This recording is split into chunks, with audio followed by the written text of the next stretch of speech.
जानिए कहानी बिहार की उस डॉक्टर की जिन्होंने तब की मेडिकल की पढ़ाई जब गिनी चुनी महिलाएं ही थी पीएमसीएच में।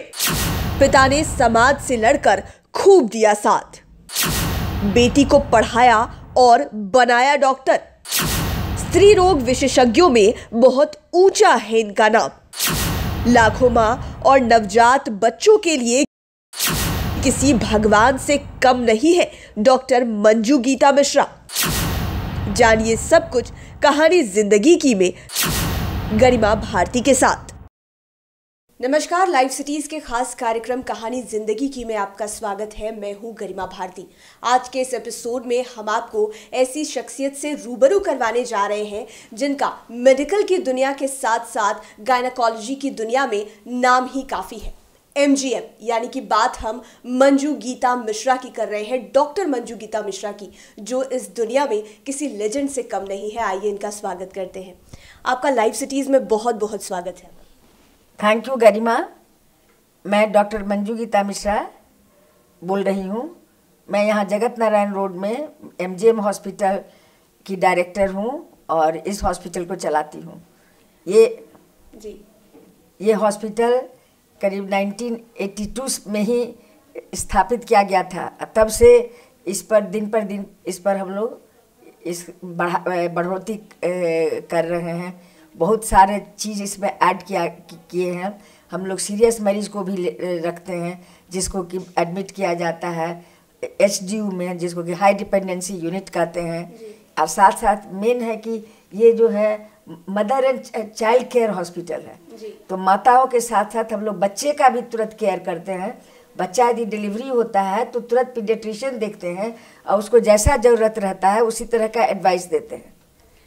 मैम, सब जानते हैं कि कितने ही बच्चे और कितनी ही माएँ हैं जिनकी कहानी आपसे शुरू हुई, यहाँ से शुरू हुई, आपके हाथों से शुरू हुई है। लेकिन इस एपिसोड में हम आपकी कहानी जानना चाहते हैं।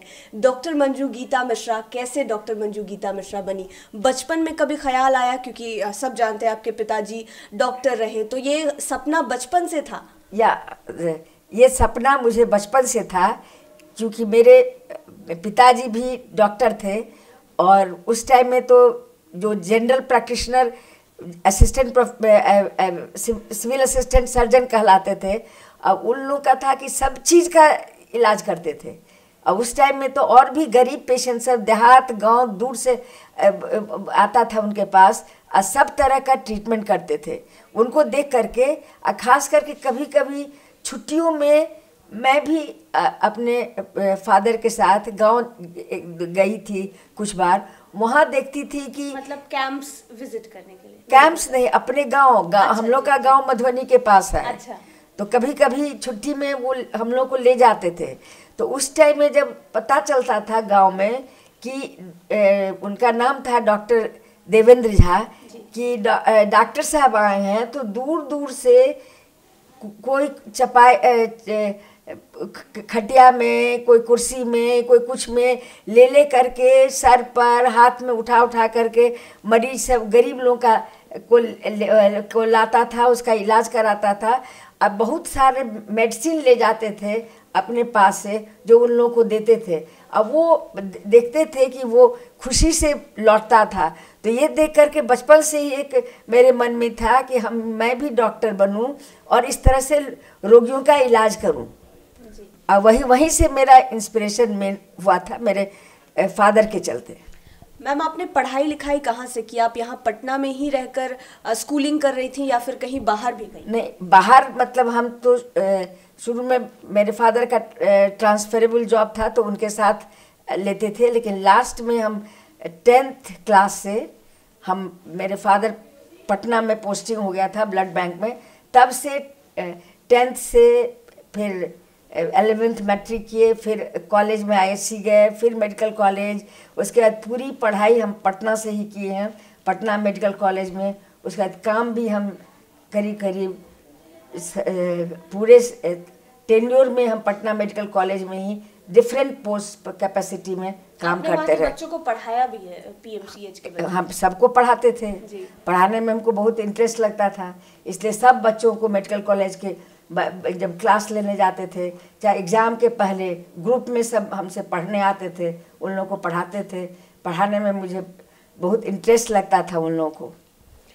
आप जब आपने दाखिला लिया एज अ मेडिकल स्टूडेंट, तो मुझे लगता है वो दौर 1959 का होगा, 1964 तक आपका मेडिकल का जो है कंप्लीट हो गया होगा। हाँ। उस दौर में एक लड़की होकर, एक महिला होकर अपनी उपस्थिति दर्ज कराना और इतनी मजबूत उपस्थिति दर्ज कराना कि लोग अब जानते हैं कि MGM मंजू गीता मिश्रा कौन है, ये कितना मुश्किल रहा आपके लिए पूरा तभी मेल डोमिनेटिंग सोसाइटी के बीच में? देखिए, मेल डोमिनेटिंग सोसाइटी के में तो ये दिक्कत होता है, खास करके हम लोग के कम्युनिटी में जी। जो दरभंगा डिस्ट्रिक्ट के जो वहाँ से लोग आते हैं, वो लोग तो लड़कियों को और उस टाइम में नहीं पढ़ाते थे। मेरे फादर को सब कहते थे, खास करके रिलेशन लोग, कि लड़की को कोई पढ़ाता है वो भी कोई डॉक्टर बनाता है, सो डॉक्टर क्यों बनाना है, सो इतना पढ़ाने का क्या जरूरत है, यानी शादी करा दो सीधा। शादी करा दो सीधा। कोई मेरे फादर कहते थे कि नहीं, इसको इंटरेस्ट है, हम इसको पढ़ाएंगे, जितना पढ़ेगी हम पढ़ाएंगे। और कॉलेज के भीतर भी कभी दिक्कत हुई कि लोग कभी? नहीं, कॉलेज के भीतर कोई दिक्कत नहीं हुई, क्योंकि मेरे पेरेंट्स का पूरा सपोर्ट रहता था, इसलिए कॉलेज के दौरान कोई दिक्कत नहीं हुई पढ़ने में। मैम, उस दौर में जब आप पढ़ाई करने के लिए गई थी, तो मैंने सुना है कि बिहार से काफ़ी कम महिलाएं डॉक्टर बनती थी, और मैं ये जानना बहुत इंटरेस्टिंग होगा कि आपके अलावे क्या बहुत सारे लोग थे जो बिहार के थे? नहीं, यानी बिहार से बहुत, मेरे क्लास में उस टाइम में 20 से 22 लोग एडमिशन लेते थे, जिसमें कि कश्मीरी रहती थी, साउथ इंडियन लोग थी। बिहार से हमको मुश्किल से 4 से 5, मात्र 4 से 5, हाँ। जबकि PMCH बिहार का हाँ, एक हिस्सा रहा। 4 से 5 लड़कियां रहती थी, ज़्यादातर साउथ इंडियन, चाहे उस टाइम में हम लोग के टाइम में और कश्मीरी लड़कियां भी आती थी एडमिशन लेने के लिए। मैम, ये भी पूछना चाहूँगी कि जब सबसे पहला आपने या तो सिजेरियन किया होगा या तो डिलीवरी की होगी, तो वो एहसास कैसा था? क्या लगा कि एक नई जिंदगी को बाहर निकाल रहे हैं? वो कैसी देखिए, फीलिंग? मेरा शुरू से एम था कि पहले हम काम सीखें अच्छा से। हम बहुत मन लगा करके काम करते थे, दिन रात काम करते थे, जब भी इमरजेंसी होता था दौड़ जाते थे और काम करने की इच्छा रखते थे। पहला नेचुरल है, जब फर्स्ट टाइम मौका मिला था हमको सिजेरियन करने का, तो बहुत ही अच्छा एहसास हुआ कि हम हम सिजेरियन कर सकते हैं और एक महिला को एक नया जिंदगी के रूप में हम उपहार दे रहे हैं। तो बहुत ही महिला के लिए, फैमिली के लिए तो खुशी का बात होता है। चाहे फर्स्ट टाइम जब किया जाता है, तो उस टाइम में जो डॉक्टर करती है, खास करके मुझे तो बहुत खुशी मिली थी। और मेरा शुरू से एम था कि हम कोई भी काम करें तो बहुत अच्छी तरह से करें, जिससे कि लोगों में मेरा हो कि भाई अच्छी डॉक्टर हैं, अच्छा से काम करती हैं, ये रेपुटेशन बना रहे। आप खुद भी माँ हैं और इतने लोगों की सर्जरी, सिजेरियन और फिर डिलीवरी करने के बाद जब आप कभी उस बेड पर लेटी या फिर आपका जब वो समय आया डिलीवरी वाला, तो मन में कोई डर था या फिर आपको लग रहा था कि आपके जैसी ही कोई आपका ख्याल रखेगी? नहीं, हमको देखो भगवान पर बहुत फेथ है। हम यही सोच करके कोई भी काम करते हैं कि जो ऊपर ईश्वर ने लिखा होगा वही होगा। इसीलिए वही सोच करके हम सब चीज़ में, अपने टाइम में भी वही सोच करके हम अपना डिलीवरी कराए थे। चाहे आगे भी कोई भी दिक्कत हुआ तो उसी तरह। अभी कोविड हुआ था, कोविड में मैं 1 महीना तक बीमार थी। कोविड के बाद पोस्ट कोविड भी बहुत सा कॉम्प्लिकेशन हो गया था जी। तो उसमें भी हम सोच लिए थे कि नहीं, भगवान जो अच्छा लिखे होंगे वही होगा। भगवान पर विश्वास करना चाहिए और उन पर छोड़ देना चाहिए, अपना कोशिश करना चाहिए। इतनी माएँ आती हैं यहाँ पे, बुरा गलत नहीं होगा ये कहना कि आप इन सबों की माँ हैं, आप सबों को देखती हैं, और कोविड जैसे मुश्किल वक्त में इन सब के साथ खुद का ख्याल रखना और अपने परिवार का ख्याल रखना एज ए डॉक्टर, और इतने बड़े पद पर है, मतलब कितना मुश्किल रहा आपके? बहुत मुश्किल था। और जब हम मेन दिक्कत हुआ कि शुरू में तो उतना ये एहसास नहीं था कि इस तरह का इतनी ज़्यादा पेशेंट्स आएंगी, तो हम लोग कोई अरेंजमेंट भी नहीं शुरू में किए थे कि कोविड पेशेंट को कैसे डिलीवरी कराएंगे, लेकिन जब इतना होने लगा, बाहर भी रिफ्यूज़ कर देता था, तब हम एक 5-6 बेड का एक विंग पूरा कोविड बना दिए थे और कोविड पेशेंट्स का ट्रीटमेंट करते थे। जो कोविड पॉजिटिव पेशेंट डिलीवरी के लिए आती थी उनका भी डिलीवरी करा देते थे और अपना जानते पूरा केयर लेते थे कि नहीं हो। जी, अभी आपके यहाँ नई लड़कियां भी आती हैं जो मतलब नए नए इस फील्ड में कदम रखी हुई, आप उन्हें क्या सीख देती हैं, क्या सिखाती हैं कि अगर इस फील्ड में काम करना है तो अपने मन को कैसा रखना चाहिए? हम सबको यही सिखाते हैं कि मन लगा करके काम करो। अभी तुम कहता है कि अभी किसी माने सिर्फ पैसा के पीछे कि दौड़ो भागो नहीं, पहले मन लगा करके काम सीखो। जब अच्छा से काम सीखोगी तो ऑटोमेटिकली पैसा तुम्हारे पीछे भागेगा। बिल्कुल। और जैसा कि आपने बताया बचपन में, जैसे कि आप मधुबनी वाले इलाके से आती हैं, काफ़ी लोगों ने कहा कि बेटी को क्यों पढ़ाते हो, लेकिन अभी अगर आपके कैबिन के चारों तरफ हम देखें तो प्रेसिडेंट के साथ, स्वास्थ्य मंत्री के साथ, बड़े बड़े नेताओं के साथ आपकी तस्वीरें, आपको नेशनल अवार्ड मिलना, ये कैसी फीलिंग थी और अभी कैसा महसूस होता है?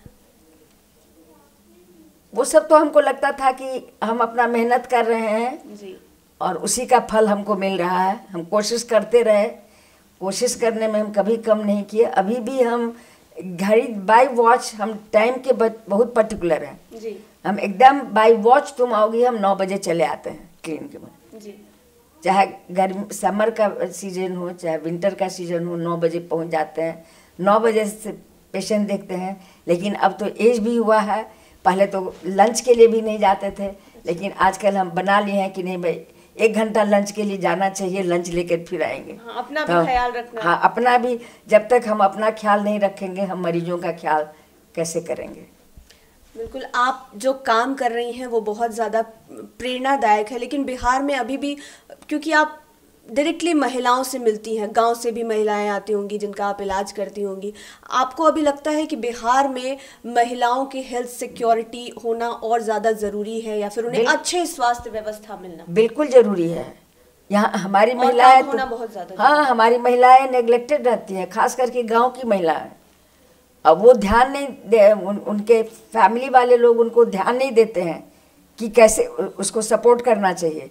फैमिली को चाहिए कि सपोर्ट करने का हर महिला को, खास करके प्रेगनेंसी के दौरान, चाहे बहुत तरह का डिजीज़ होता है महिलाओं में, उस सब के दौरान महिलाओं पर खास ध्यान रखना चाहिए। ये अभी भी हमारे यहाँ उतना पब्लिक को अवेयरनेस नहीं है, कह सकते हैं। तो क्या डॉक्टर मंजू गीता मिश्रा कभी रिटायरमेंट लेंगी या फिर देखो ये सफर जारी रहेगा अंत तक और एकदम सेवा करते रहना है? देखो मेरा तो भगवान से यही इच्छा है कि जब तक जिंदा रहें, सबके सेवा में लगे रहें। भगवान ऊपर ले जाएंगे तो ठीक है। तो हम भगवान से यही मनाते हैं कि हम इनवैलिड होकर के बहुत दिन तक नहीं लेटे रहें, काम करते करते भगवान ऊपर ले जाए, हम मरीजों का सेवा करते रहें, वही मेरी इच्छा है। बिल्कुल मैम, आप जैसा डॉक्टर बिहार में होना सचमुच में एक गर्व की बात है। और आपने जैसा अपनी कहानी सुनाई कि एक जगह से उठकर जहां कहा गया कि इसको क्यों पढ़ा रहे हो, उसकी शादी कराओ, और आज आप कहती हैं कि आपका नाम, आप नहीं कहती सब कहता है कि आपका नाम बस काफ़ी है, ना केवल बिहार में, पूरे देश में। हमारे साथ जुड़ने के लिए आपका बहुत बहुत शुक्रिया। धन्यवाद गरिमा, थैंक यू। तो हमारे साथ डॉक्टर मंजू गीता मिश्रा थी। आपने इनकी बातें सुनी, इनकी कहानी जानी कि इनकी ज़िंदगी की कहानी भी कुछ आसान नहीं रही थी। रिश्तेदारों से लड़ना पड़ा था, इनके पिताजी ने काफ़ी सहयोग किया, तब जाकर आज डॉक्टर मंजू गीता मिश्रा डॉक्टर मंजू गीता मिश्रा हैं और लाखों करोड़ों की ज़िंदगी की होप बनी हुई है। लाइव सिटीज़ के साथ आप बने रहें, इसी तरह की कहानियाँ हम आप तक पहुँचाते रहेंगे। हमारे चैनल को सब्सक्राइब कर लें, साथ ही साथ ये वीडियो फेसबुक पर देख रहे हैं तो पेज को भी लाइक कर लें। धन्यवाद।